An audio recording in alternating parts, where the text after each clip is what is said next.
Hey everybody, Mike Rowe here and welcome to our channel. I've gotten dirty with a lot of folks over the years, doing a lot of different jobs, but today, we're tackling something a little different. We're diving into the fascinating world of the Amish lifestyle. These folks are known for their hard work, their simple living, and their commitment to tradition. A lot of people are curious about the Amish way of life, and frankly, so am I. So, let's get our hands dirty, metaphorically speaking of course, and learn something about our Amish neighbors. There are only two things certain in life: death and taxes. Taxes are an inevitable part of our existence, a necessary contribution to the society we live in. They fund public services, infrastructure, and various other aspects of communal life that we often take for granted. And yes, we Amish pay taxes as much as the next person. Despite our simple lifestyle, we are not exempt from the responsibilities that come with being part of a larger community. We contribute to the same public funds that everyone else does. The myth of us not paying taxes is a bit grievous, since we believe in following the New Testament teachings on submitting to the government whenever it doesn't violate biblical principles. Our faith guides us to be law-abiding citizens, and that includes fulfilling our tax obligations. Jesus said, "Render unto Caesar that which is Caesar's," Matthew 22:21. This teaching is a cornerstone of our approach to civic duties. We interpret it as a directive to respect and comply with the laws of the land, including tax laws. I imagine that also meant Uncle Sam. Paying taxes is our way of contributing to the nation's well-being, even if we live somewhat apart from mainstream society.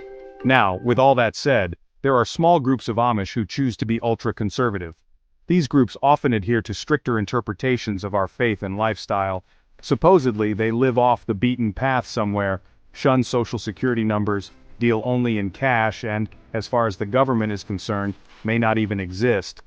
Their way of life is a conscious choice to remain as detached from modern systems as possible.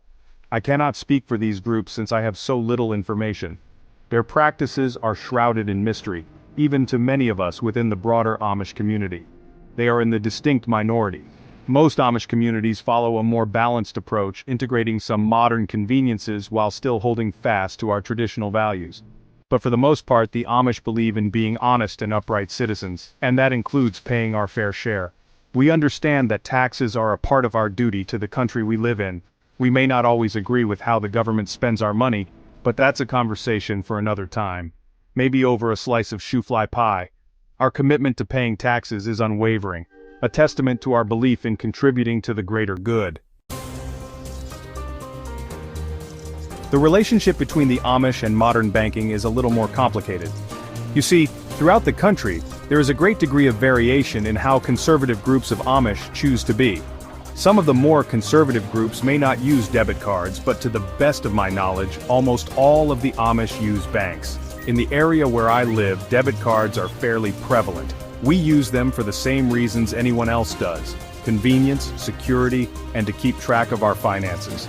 But you won't catch us with a credit card. We believe in living within our means and avoiding debt whenever possible. It's all about finding that balance between maintaining our traditions and navigating the modern world.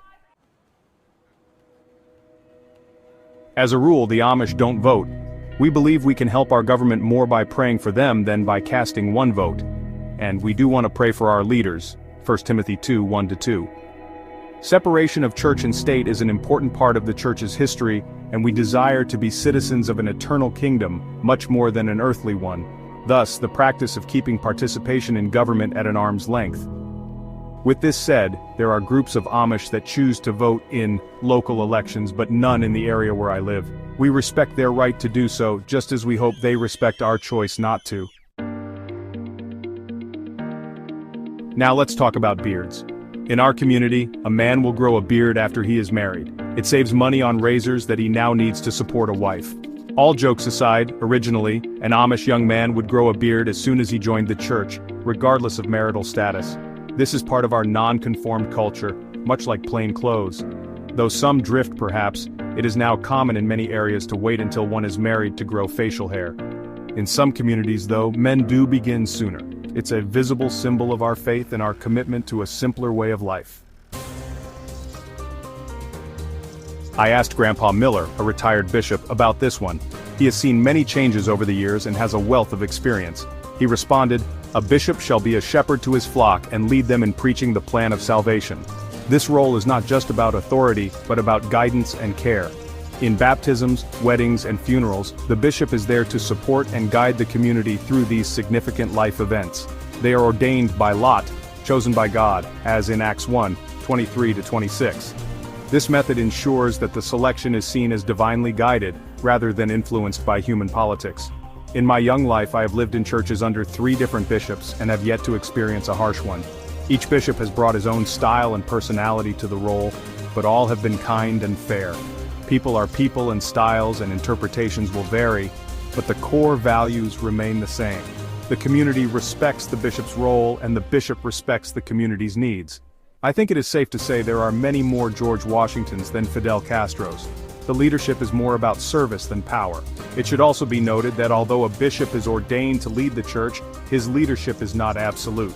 He must work with the community and for the community. There are no decisions on church policy made without the unanimous vote of the members. This ensures that everyone has a voice and that the decisions reflect the collective will of the community. So it's a democracy even in our church. This democratic process helps maintain harmony and ensures that the church remains a true reflection of its members' beliefs and values. Why are there so many sects of Amish, each with their own set of rules? This is an excellent question and may best be answered with, because we're human. I think all Amish would agree that we need a line, the clearer the better, in order to keep us non-conform to the world. Where exactly to draw the line though? That is where many differences of opinion come into play. The ideal situation might be that all we Amish would agree on all issues, and we would have uniform standards across the world. Doesn't happen. It probably never will on this side of the grave.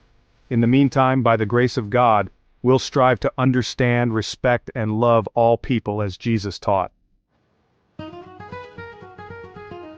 Now about those phones, we choose not to have phones in our homes or in our pocket because we fear it would disrupt our family life and lead us away from values we hold dear.